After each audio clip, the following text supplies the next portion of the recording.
Okay, so Loost had, as I said, a lot of different influences on his thoughts, and then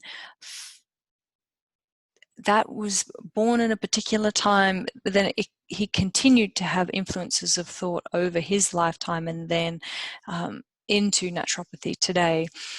So the major influences of thought are, of course, water cure, because he was heavily influenced by Father Kanipe.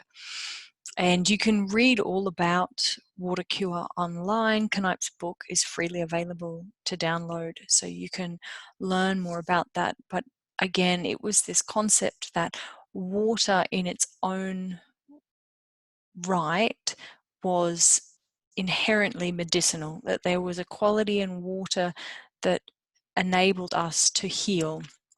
And that was through a lot of different types of application, depending on the individual. So Priesnitz was another who also held a strong view of the incredible importance of water in healing. So whether that was consuming, whether that was external applications, whether it was the movement in between cold and hot bodies of water, whether it was the application via like topical wraps, that sort of thing.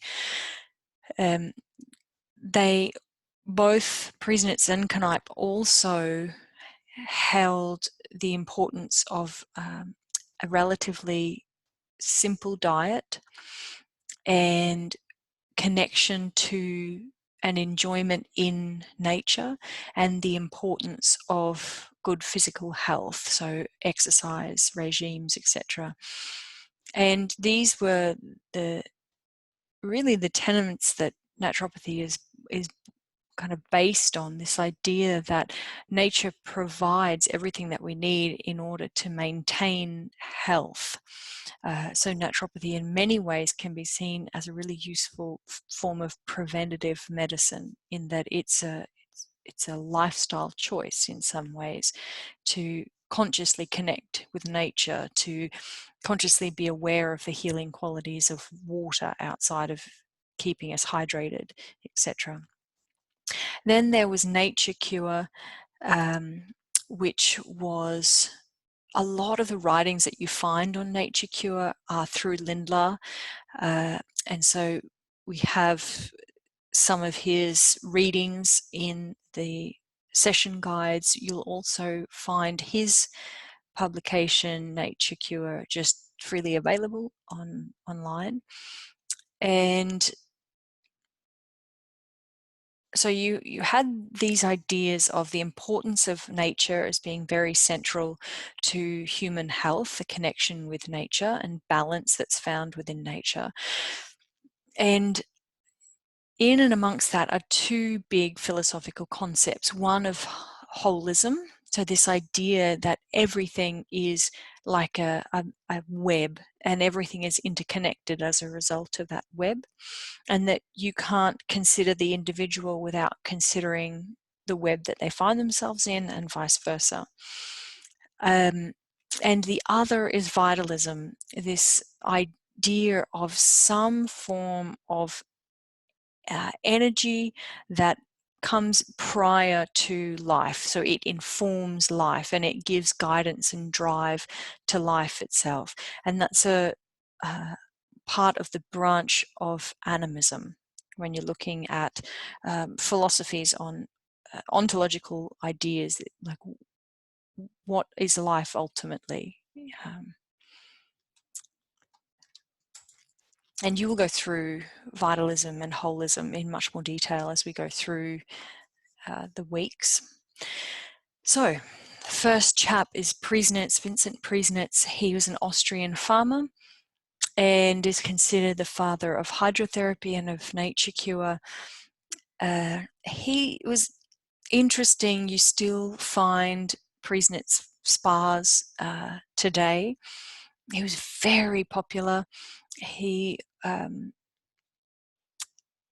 the simplicity of healing requires the basics of human health: clean air, clean water, access to sunlight, access to exercise, maintaining circulation, and the use particularly of water. He was interested in watching animals when they become unwell, how do they become well again, and kind of based his observations and then applied them to individuals who got substantially well. So there was lots of controversy all the way through in that he was very popular, and people would come from all around just to go to his spa centers and to be treated by him, which made people quite upset and authorities quite concerned. But he never ever got into any great deal of trouble throughout his life. There was always his ethics and morals were perhaps without question, even if the way that he was choosing to practice, or his views on health and disease perhaps were at odds with other practitioners at the time. But a lot of the focus in water cure really is the application of different temperatures of water depending on the condition to improve and stimulate circulation and let the body heal itself. So this notion of the body's capacity to heal itself, if you give the body what it needs, it's going to become substantially better. You can hear that throughout all of these different versions of very similar ideas. Then there was Father Knipe. He was a very key influential figure. He wrote a book, My Water Cure, that became very popular. It was published in many different languages. Again, people came from miles around to go and see him and to be looked after him. He was a priest, so whilst we have very similar things of water, plants as in herbal medicine, exercise, nutrition, he also spoke a lot about spirituality as a key pillar of care, and obviously being a priest. So his focus was a little different because his background was a little different. And you still see some of the of that influence of spirituality and also almost moralistic tones in a lot of the language of Loost and of people like Lindlar in their versions of nature cure and water cure and the combinations thereof. Rickley was a Swiss entrepreneur. He opened up a natural healing center in Slovenia, still around. He was again interested in getting out into nature, hot and cold variations in water, but he was really interested in sunlight and tanning. So he was like the original tanning bed kind of guy, and the importance of that in maintaining health. The healing center is right near a body of water, and he would take people hiking through the mountains. So you can see the similarities with all of these ideas. Lindlar is another example of nature cure.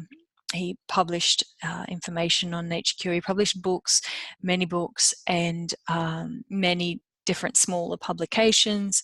And his book, Nature Cure, pulls together a lot of these ideas into somewhat succinct categories. So it can be a really useful book to get an overview of what the roots of naturopathy were when they were starting to pull together, starting to get principles of practice together. He had very strong ideas on what health and disease was, and also disease suppression, so influences of homeopathy there. The concepts like elimination and healing crisis, also he wrote a lot about. And following nature cure, he was interested in hydrotherapy or water cure, air, sunbathing, those sorts of things.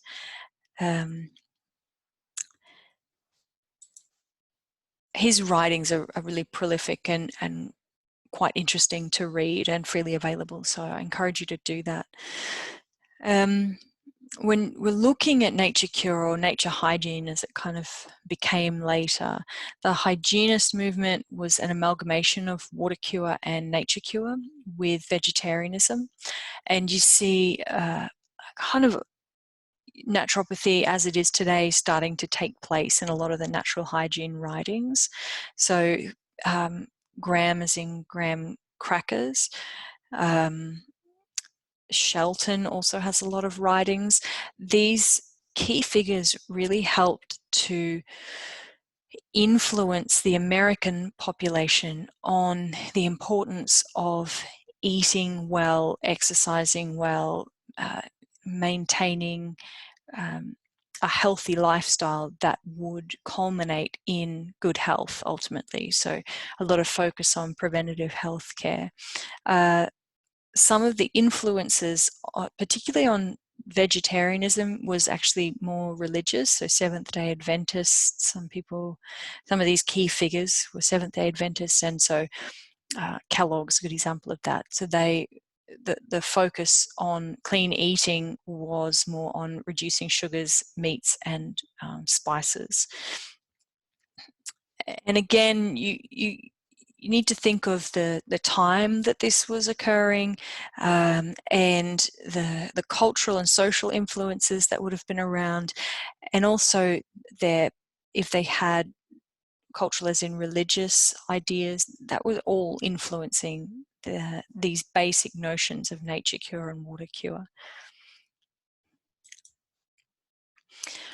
There was also different modalities. So whilst Knipe and therefore Lust had herbalism and diet, we also saw Lust becoming very interested and writing about a lot of different modalities, to the point where naturopathy wasn't really defined by any particular modalities, but more the underpinning view of life and health and disease that it held.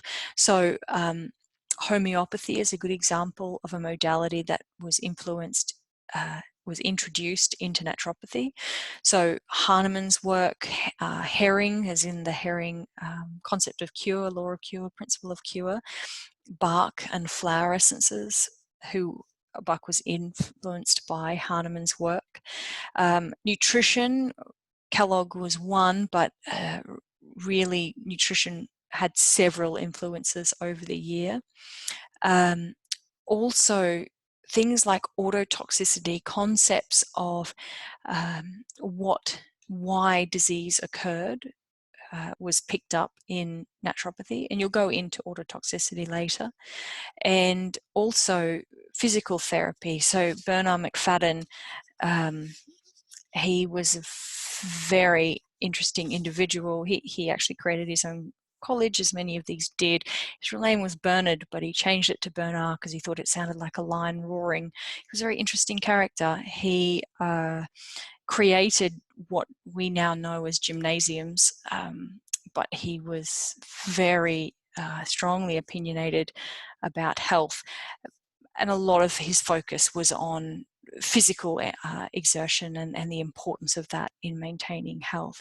So you can kind of see here that there were others as well that Lust was interested in. His influence in kind of getting these kind of ideas of things like the importance of health food shops, the importance of gymnasiums, the importance of spas, the importance of maintaining the basic pillars of health and maintaining healthy mental states and emotional states, and being really open to a wide range of different modalities and ideas around health and healing, provided that they fit in with the underpinning philosophies of holism and vitalism, was really, it's a really unique way of approaching clinical practice, basically.